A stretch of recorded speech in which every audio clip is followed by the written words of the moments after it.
નમસ્કાર મિત્રો, હું KR Tak supervisor instructor ITI Gondal આજે આપની સમક્ષ ઉપસ્થિત થયો છું ક્વેશ્ચન બેંક લઈને એમ્પ્લોયબિલિટી સ્કિલ્સ. એમાં પહેલું સત્ર, એનું પહેલું ચેપ્ટર ઇંગ્લિશ લિટરસી. આપ સૌ જાણો છો કે આવનાર સમયમાં કોમ્પ્યુટરાઇઝ પરીક્ષા થશે, ઓનલાઈન પરીક્ષાની સિસ્ટમ આવશે, જેમાં એમસીક્યુનો અભ્યાસ ખૂબ અગત્યનો બને છે.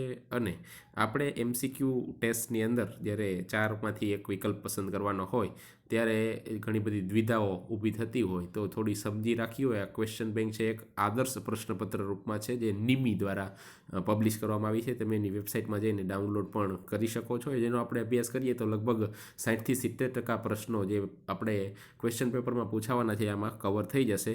એમાં ઇંગ્લિશ લિટરેચરમાં જોવા જઈએ તો લગભગ 40 પ્રશ્નોનો આપણે અભ્યાસ કરીશું. રેઝ્યુમ શુડ બી, રેઝ્યુમ એટલે તમને ખબર છે નોકરી માટેનો બાયોડેટા એ કેવો હોવો જોઈએ. તો પહેલો જ પ્રશ્ન, એનો જવાબ છે શોર્ટ અને પ્રિસાઇઝ, એટલે કે ટૂંકો અને મુદ્દાસરનો હોવો જોઈએ, જે આપણે જોઈ શકો છો. બીજા બધા ઓપ્શન છે જેમાં ફિટ થતા નથી.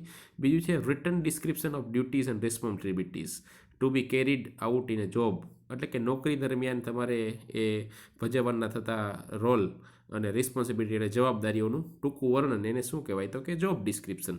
એટલે આમાં જુઓ તમે આન્સરમાં તો આપેલા છે છતાંય ન જુઓ તો પણ આવડી જાય. જોબ ડિસ્ક્રિપ્શન એટલે જે તમારું કાર્ય વર્ણન. ત્રીજો પ્રશ્ન છે રિટન ડિસ્ક્રિપ્શન ઓફ ડ્યુટીઝ. આ લગભગ બીજો પ્રશ્ન જેવો જ છે, એટલે આપણે આ વિડીયોમાં એને સ્કીપ કરશું. આફ્ટર રિસીવિંગ ઇન્ટરવ્યૂ કોલ, ઇન્ટરવ્યૂનો કોલ મળે પછી નેક્સ્ટ સ્ટેપ શું છે, તો બહુ સિમ્પલ છે. ઇન્ટરવ્યૂમાં અપિયર થવું, કારણ કે એપ્લિકેશન લેટર આપણે પહેલાં મોકલ્યો હોય, રિઝ્યુમ પણ પહેલાં પ્રિપેર કરી લીધું હોય, કોલ આવે પછી માત્ર આપણે ઇન્ટરવ્યૂમાં અપિયર થવાનું, એટલે આન્સર છે સી. પાંચમો પ્રશ્ન છે ચૂઝ સ્યુટેબલ WH વર્ડ, એટલે WH વાળો શબ્દ ગોતવાનો છે. એનિમલ છે જુઓ ખાલી જગ્યા પછી, એટલે આપણને ખબર પડે એના માટે કયું પ્રાણી, એવું આપણે ગુજરાતીમાં બોલીએ તેનું ઇંગ્લિશ થાય વિચ. પ્રશ્નનો જવાબ છે એ, which animal do you like, તમને કયું પ્રાણી ગમે છે. છઠ્ઠો પ્રશ્ન છે choose the correct punctuation mark, એટલે કે યોગ્ય વિરામ ચિહ્ન ગોતવાનું છે. રોહન પછી જો કોઈ વિરામ ચિહ્ન નથી, ડેવિડ એન્ડ રામ, એટલે જો એન્ડ છે એટલે ત્યાં કોઈ વિરામ ચિહ્ન નહીં આવે. રોહન પછી માત્ર કોમા આવશે. જવાબ છે એ. પ્રશ્ન number 7, choose the correct response for given question. How have you been, તમે કેમ છો, તો કેમ હતા, તો જો એનો આન્સર સિમ્પલ હોઈ શકે વેરી વેલ એન્ડ યુ, એટલે કે આમાં તમે જવાબ પણ આપો છો અને સામે પ્રશ્ન પણ પૂછો છો. Okay, thank you and you, એટલે આ જો કોઈ તમને વેલ વિશર હોય તો એના માટે વેલ વિશિસ આપે એના માટે હોય છે. સેમ ટુ યુ એ તમને કોઈ ફરીથી કોઈ જેને કહી શકાય કે કોઈ વિશ કરે છે એના માટે હોય છે. તો આ તમારે જવાબ આવે છે એ. પ્રશ્ન નંબર 8 છે choose the correct response of given question. When did accident happen, એટલે એક્સિડન્ટ ક્યારે થયો, તો સમય પૂછે છે તો એક્ઝેક્ટ ટાઈમ આમાં જો એક જ જવાબમાં આપ્યો છે સીમાં, એટ 10:30 લાસ્ટ નાઇટ. જો તમે ઇન હોટેલ એ સ્થળ બતાવે છે, ડ્યુરિંગ એટલે સમયગાળો બતાવે છે, અને ઓન ધ ટેબલ પોઝિશન બતાવે છે. આપણે સમય એક્ઝેક્ટ સમય જોઈએ છે તો એટ 10:30 એટ લાસ્ટ નાઇટ. પ્રશ્ન નંબર 9 છે choose the correct tense of the verb, એટલે આપણે જે કાળ નક્કી કરવાનો છે. ખાલી જગ્યા music when I was child, ભૂતકાળની વાત છે, સિમ્પલ છે. આઈ ખાલી જગ્યા music, I learnt music when I was child, એટલે જવાબ આવે ડી, સાદો ભૂતકાળનું વાક્ય છે. કરિક્યુલમ બીટા સીવી, તમને બધાને ખબર છે સીવી અને રેઝ્યુમેમાં આમ થોડોક પાયાનો તફાવત છે, પણ એમને રેઝ્યુમે કહી શકાય, બરાબર, નોકરી માટે જે તમે બનાવો છો એ. Curriculum vitae is also known as, જો સેમ પ્રશ્ન છે આપણે સ્કીપ કરીએ છીએ પણ તમને એનો તફાવત કહી જ દઉં તો સીવી છે એ આપણા અભ્યાસક્રમની વિગતો આવરે છે, જેમાં અનુભવને બહુ પ્રાધાન્ય નથી અપાતું. જ્યારે રેઝ્યુમે છે ત્યારે તમે 1-2 વર્ષનો અનુભવ એક કંપનીમાં લઈ અને બીજી કંપનીમાં જતા હોય ત્યારે રેઝ્યુમે બનાવવાનું હોય છે. પ્રશ્ન નંબર 12 છે fill in the blanks with the comparative adjective. Your pencil ખાલી જગ્યા ધેન માઇન, મારી પેન્સિલ કરતાં તમારી પેન્સિલ ધારદાર છે એવું કહેવા માગે છે. તો તમે જો શાર્પ, શાર્પર, બ્લન્ટ અને થિક આવું છે, તો એમાં આપણે કમ્પેરેટિવ ડિગ્રીનો ઉપયોગ કરવાનો છે. શાર્પર એટલે જેને કહી શકાય કે વધારે ધારદાર છે, કમ્પેરેટિવ ડિગ્રી, જેમાં આપણે એકબીજા સાથે તુલના કરવામાં આવે છે.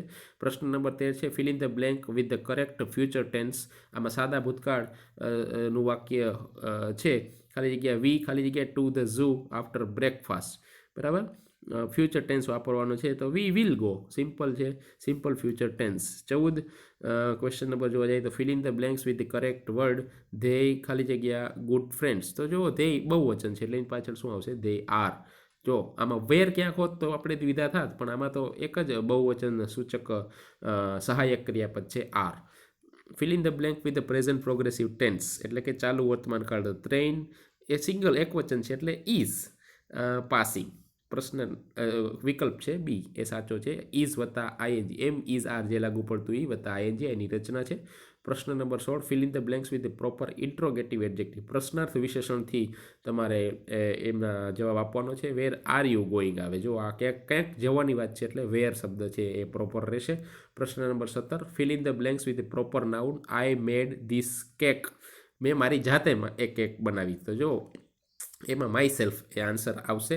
આ તમારું એ પ્રોનાઉન છે એ રિફ્લેક્સિવ પ્રોનાઉન જેને કહેવાય, સ્વવાચક સર્વનામ. Fill in the blanks with the proper pronoun. She made this cake herself. આ જો yourself, itself, myself, herself, yourselves, themselves, આ બધા શબ્દો છે એ શું બતાવે છે તો કે વિશેષણ પણ કેવું પ્રોનાઉન એટલે કે સર્વનામ પણ કેવું, સ્વવાચક આત્મવાચક સર્વનામ, રિફ્લેક્સિવ પ્રોનાઉન જેને કહેવાય. પ્રશ્ન number 19, fill in the blanks with the proper reflexive pronoun. જો આવ્યું સી હેઝ હર્ટ, એમાં આવે છે હરસેલ્ફ, પોતાની જાતને જ એ હર્ટ કરે છે એટલે કે જેને કહી શકાય કે નુકસાન પહોંચાડે છે. Fill in the blanks with the suitable adjective for the given sentence. The girls ખાલી જગ્યા eyes revealed her mischief, mischief એટલે તોફાન. તો જો ચબી ચિક્સ એટલે કે ગાલ માટે વપરાય છે. વીક એટલે નબળું, એ તો કોઈ રોગની નિશાની છે. શોર્ટ સાઇટેડ એ પણ એક દ્રષ્ટિમાં તકલીફ છે એવું બતાવે છે. ટ્વિંકલિંગ એટલે પટપટે છે એમ, જેની આંખ છે એ ફરકે છે. The little girl's twinkling eyes revealed her mischief. જવાબ આવે ડી.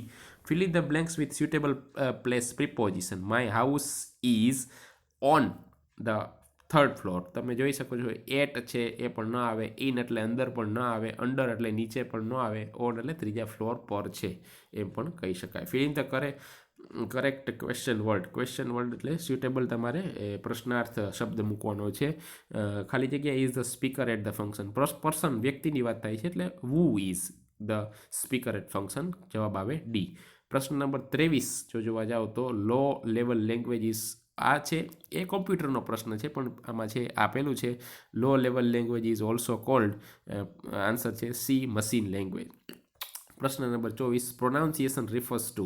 પ્રોનાઉન્સિએશન એટલે ઉચ્ચારણ. ઉચ્ચારણની વ્યાખ્યા કરવી હોય તો સિમ્પલ છે, જે અવાજ આવે છે એમનું ઉત્સર્જન જે થાય છે એને આપણે પ્રોનાઉન્સિએશન કહેવાય. જવાબ છે D, production of sound.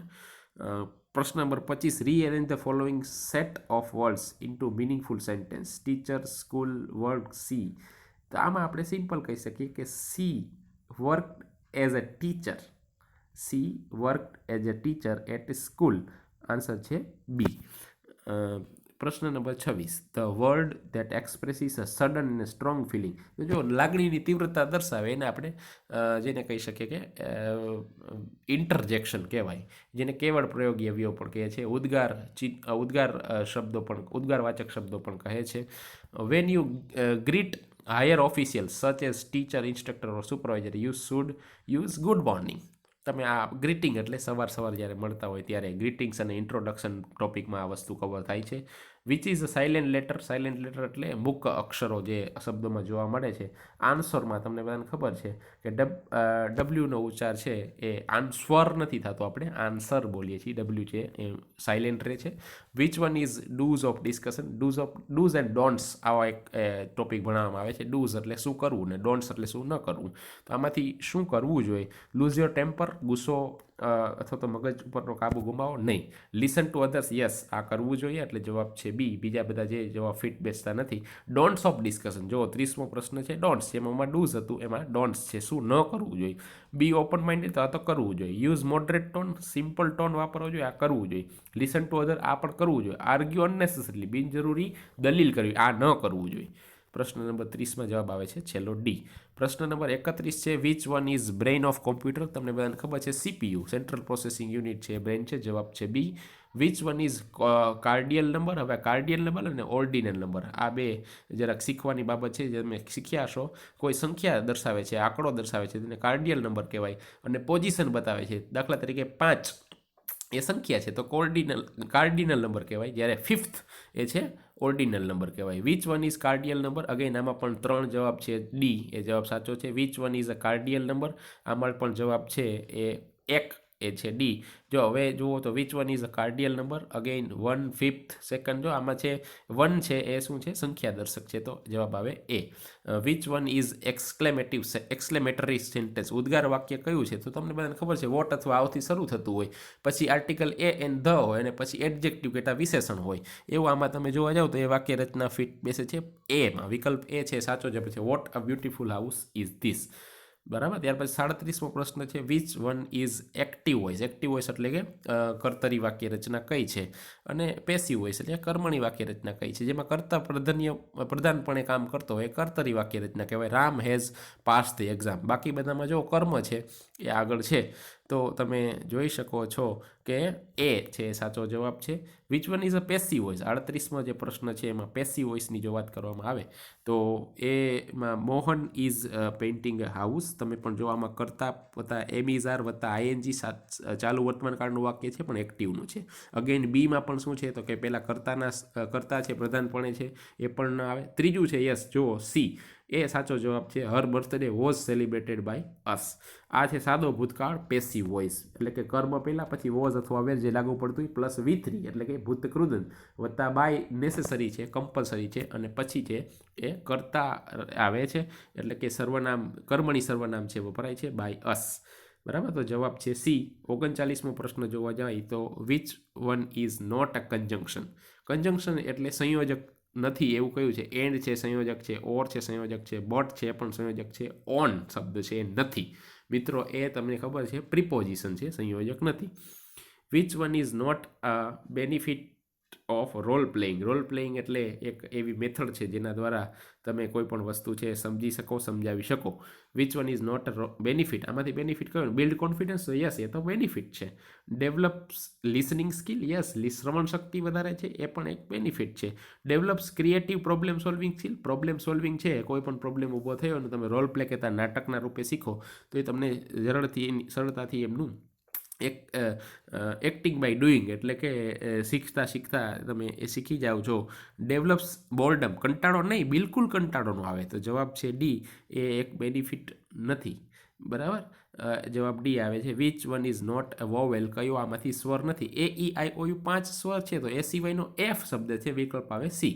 Which one of the following is a good office etiquette. એટલે કે ઓફિસ પર જે મેનર અને એટિકેટ્સ જેની વાત થાય છે. વન શુડ ડ્રેસ ફોર્મલી, એ તો એક સરસ આદત છે, એ જવાબમાં આવી શકે. One should not be punctual to work. નિયમિત ન હોવું એક ગેરવર્તણૂક છે, તો કુટેવ છે. One should have fancy mobile ringtone, એ પણ કુટેવ છે. One should litter one's work place, એ પણ એક બેનિફિટ છે, તો પેલો જવાબ આવે છે એ. પ્રશ્ન નંબર 43 અને છેલ્લો. Word that is pronounced the same as another word but differs in meaning. એટલે એક અવાજ સમાન છે, ઉચ્ચાર સમાન છે, પણ મિનિંગ છે અલગ છે, તો એને આપણે શું કહીએ છીએ? હોમોફોન્સ. હોમો એટલે સમાન, ફોન એટલે અવાજ. તમે જોઈ શકો અવાજ સમાન હોય, ઘણા બધા એવા શબ્દો હોય જેનો અવાજ સમાન હોય પણ પ્રોનાઉન્સિએશન સમાન હોય, પણ એના ઉચ્ચાર છે એ કેવા હોય? અલગ અલગ. ઉચ્ચાર સમાન હોય પણ અર્થ અલગ અલગ હોય, તો એને આપણે શું કહીએ છીએ? હોમોફોન્સ. એવી રીતે હોમોગ્રાફ એટલે તમે જોઈ શકો છો કે જેના લખાણ સમાન હોય પણ એનો ઉચ્ચાર અલગ હોય, મતલબ તો અલગ જ હોય. તો આમાં આ કેસમાં આવે છે જવાબ એ, હોમોફોન્સ. તો વિદ્યાર્થી મિત્રો, આજે ઇંગ્લિશ લિટરસી વિશે જોયું. ભવિષ્યમાં આપણે બીજા બધા ચેપ્ટર પણ કવર કરશું. આમ પણ તમે નિમીની વેબસાઇટ ઉપર જઈ અને આ ક્વેશ્ચન બેંક આખી ડાઉનલોડ કરી શકો છો, અને સાથે સાથે એનો અભ્યાસ કરી અને તમે એ પરીક્ષામાં ખૂબ સારા માર્ક્સે પાસ થઈ શકો છો. બધાને આવનાર સમય માટે best of luck. Thank you.